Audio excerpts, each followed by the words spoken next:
नमस्कार किसान एवं पशुपालक भाइयों, स्वागत है आपका हमारी खेती हमारे पशु यूट्यूब चैनल पर। किसान साथियों, आज हम आपसे जानकारी साझा करेंगे जीवाणु खाद अपने घर पे कैसे बनाएं। मैंने कल परसों एक वीडियो भी डाली थी कि जीवाणुओं का हमारी ज़मीन में बहुत ज़्यादा महत्व है।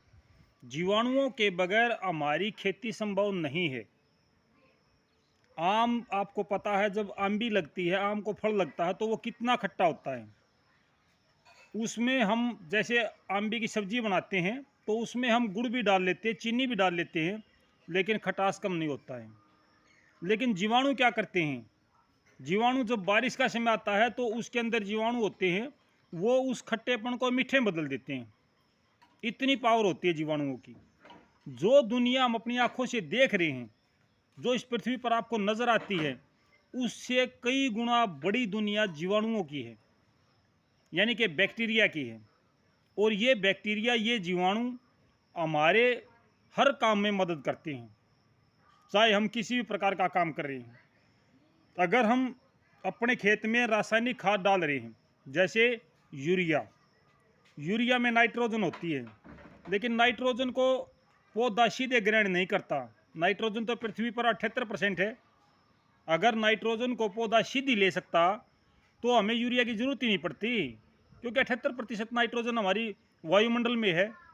नाइट्रोजन को नाइट्रेट में बदल के पौधा लेता है। तो उससे क्या होता है कि ये जीवाणु का काम है। नाइट्रोजन को नाइट्रेट में बदलना ये जीवाणुओं का काम है। जितनी भी हमारी दाल वाली फसल होती हैं, तेल वाली फसल होती हैं या फली वाली फसल होती हैं, उनकी जड़ों में जो ग्रंथि होती हैं, गांठें होती हैं, छोटी छोटी ग्रंथि बोलते हैं जिसको, उन ग्रंथियों में जीवाणु होते हैं जो वायुमंडल के नाइट्रोजन को नाइट्रेट में बदल के ज़मीन में सेट कर देते हैं। तो जो हमारे जीवाणु हैं, जीवाणुओं का हमारे जीवन में और हमारे कार्यों में बहुत बड़ा योगदान है। बहुत से किसान भाई जीवाणु खाद खरीदते हैं, जैसे इफ़को वगैरह कंपनी है, ये एनपीके बनाती है। इसमें 3 प्रकार के जीवाणु होते हैं, नाइट्रोजन, फास्फोरस और पोटास। अब हम घर पे जीवाणु खाद कैसे तैयार कर सकते हैं? वो तो पैसों में मिलता है। 1 लीटर 400-500 रुपये का मिलता है आपको जीवाणु खाद। उसकी विशेषता अलग है जीवाणु खाद की। उसकी विशेषता क्या है कि उसका एक सर्टिफाइड चीज़ है वो। उसके 1 ग्राम में 8 करोड़ जीवाणु होते हैं। 1 ग्राम में 8 करोड़। अब हम घर पे बनाते हैं, ये बेलमिट की चीज़ होती है। तो सबसे पहले मैं आपको बताता हूँ कि इसको घर पे बनाते कैसे हैं, जीवाणु को, इसका उपयोग कैसे करते हैं। इसमें 200 लीटर पानी, 8 से 10 लीटर गौमूत्र और 10 किलो गोबर। अगर गाय का गोबर हो, देसी गाय का, तो सबसे बढ़िया है, नहीं तो आप भैंस का भी ले सकते हैं।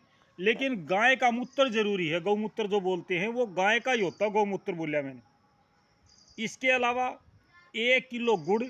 अगर गुड़ उपलब्ध नहीं है तो किसी भी प्रकार के मीठे फलों का गुद्दा आप ले सकते हैं। इससे आगे 1 किलो बेसन।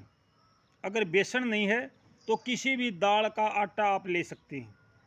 और 50 ग्राम मिट्टी, सजीव मिट्टी बोलते हैं, जहाँ पे सूर्य की रोशनी ना लगती हो, यानी कि मेड़ की मिट्टी हो या किसी पेड़ के नीचे की मिट्टी हो या कोई ऐसी जगह हो जो कई सालों से ढकी हुई हो, क्योंकि वहाँ पे जीवाणु सबसे ज़्यादा होते हैं। सूर्य की रोशनी जहाँ सीधी पड़ती है वो मिट्टी नहीं लेनी है। 1 मुट्ठी मिट्टी की ले लो। इन सब को आप इकट्ठा करके एक ड्राम में डाल लो और उसको, ड्राम को आप पहले छाँव में रखना। ये सबसे ज़रूरी है, क्योंकि बैक्टीरिया सूर्य की रोशनी में कम हो जाते हैं, अक्षीण होते हैं, ये मर जाते हैं। बैक्टीरिया तब पनपता है जब सूर्य की रोशनी उस जगह को ना छुए। जहाँ जहाँ सूर्य की रोशनी छूती है वहाँ वहाँ बैक्टीरिया, जीवाणु खत्म हो जाते हैं, कम हो जाते हैं लगातार। मैंने ये बात पहले भी बताई है, कल परसों भी एक वीडियो डाली थी कि खेत में कार्बनिक पदार्थों का होना बहुत ज़रूरी है। तो खेत में जीवाणु बढ़ाने के लिए कार्बनिक पदार्थों का होना जरूरी है। कार्बनिक पदार्थों को जीवाणु गलाते हैं, उनको काम मिल जाता है, उनको खाना मिल जाता है। हमने ये सारी चीज़ 200 लीटर पानी, 8 से 10 किलो गौमूत्र, 10 किलो गोबर गाय का, 1 किलो गुड़ या मीठे फलों का गुद्दा और 1 किलो बेसन या दाल का आटा और 1 मुट्ठी सजीव मिट्टी, इन सब को मिक्स करना है, पानी के अंदर डालना है एक ड्राम के अंदर। डालने के बाद में आपने सुई की दिशा में, जो घड़ी की सुई होती है उसकी दिशा में शाम सुबह 2-3 मिनट तक हिलाना है। एक दिशा में, सुई की दिशा में, जैसे सुई घूमती है ऐसे एक दिशा में घुमाना है। और ये जो आपका जीवाणु खाद है लगभग 3 से 4 दिन में तैयार हो जाएगा। तैयार होने का कैसे पता चलेगा?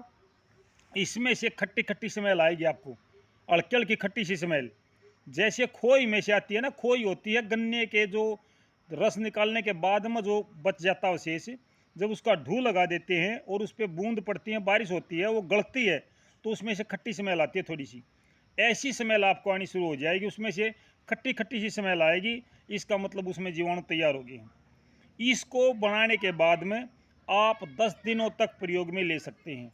10 दिन के बाद में ये जीवाणु खत्म होना शुरू हो जाते हैं, क्योंकि उनका भोजन जो है वो 10 दिन का ही है। ये 10 दिनों तक उनके पास पर्याप्त मात्रा में भोजन होता है, वो लगातार खाते रहते हैं। इसके बाद में जब इनके पास खाने के लिए भोजन नहीं होता तो ये मरना शुरू कर देते हैं, अपने आप कम होने शुरू हो जाते हैं।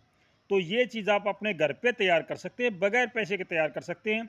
इसमें कोई ऐसी चीज़ नहीं है कि आपके बड़े पैसे लगेंगे। डालने का तरीका आपका ये है कि जब खेत में आप पानी लगाओ तो पानी के साथ इसको चला सकते हो।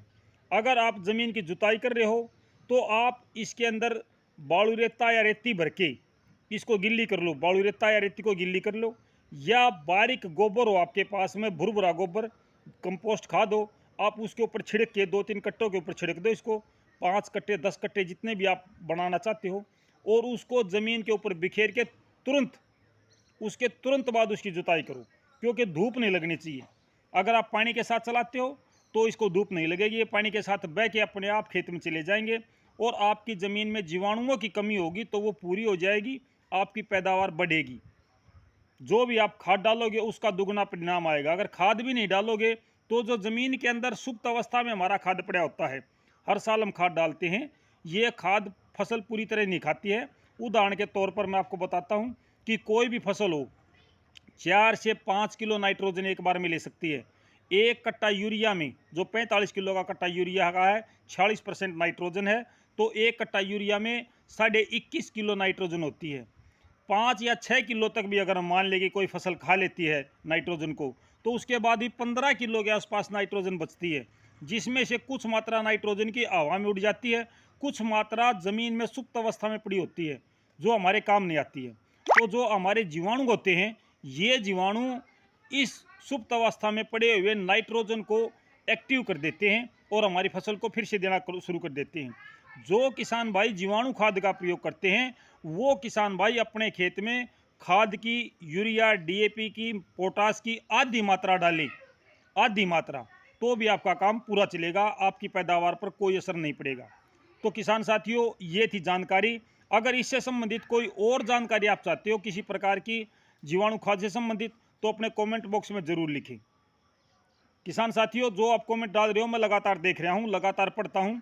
तो किसान साथियों, आज मैं इतना ही आपसे साझा करना चाहता था अपने विचार, और मुझे उम्मीद है कि आपको ये जानकारी अच्छी लगेगी।